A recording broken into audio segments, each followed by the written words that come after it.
সংবিধান ও রাষ্ট্র পরিচালনার মৌলিক নীতিগুলোতে সংস্কারের প্রশ্নে রাজনৈতিক দলগুলোর মধ্যে তৈরি হয়েছে তীব্র মত পার্থক্য।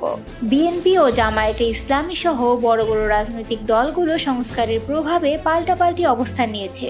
অন্যদিকে অন্তর্বর্তী সরকার গঠিত জাতীয় ঐকমত্য কমিশন দলগুলোর মধ্যে ঐক্য গড়তে চেষ্টা চালালেও দৃশ্যত সে প্রচেষ্টা খুব একটা সফল হচ্ছে না। সংবিধান সংস্কার কমিশনের প্রস্তাব অনুযায়ী রাষ্ট্রের মূলনীতি হিসেবে সাম্য, মানবিক মর্যাদা, সামাজিক সুবিচার, বহুত্ববাদ ও গণতন্ত্র অন্তর্ভুক্ত করার কথা বলা হয়েছে।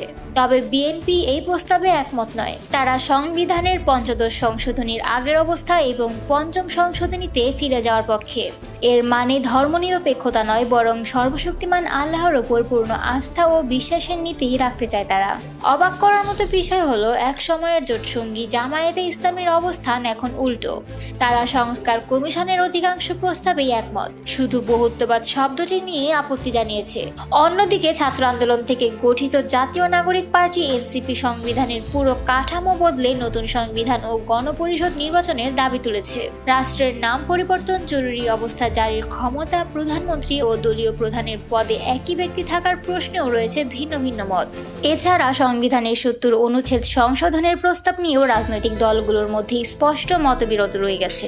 জাতীয় ঐকমত্য কমিশনের লক্ষ্য মে মাসের মধ্যেই মত পার্থক্য নির্ণয় করে জুলাইয়ের মধ্যে একটি চূড়ান্ত চার্টার প্রস্তুত করা। তবে বিশ্লেষকরা বলছেন, মৌলিক প্রশ্নে দলগুলোর সদিচ্ছা না থাকলে ঐকমত্যের আশাও দুরূহ।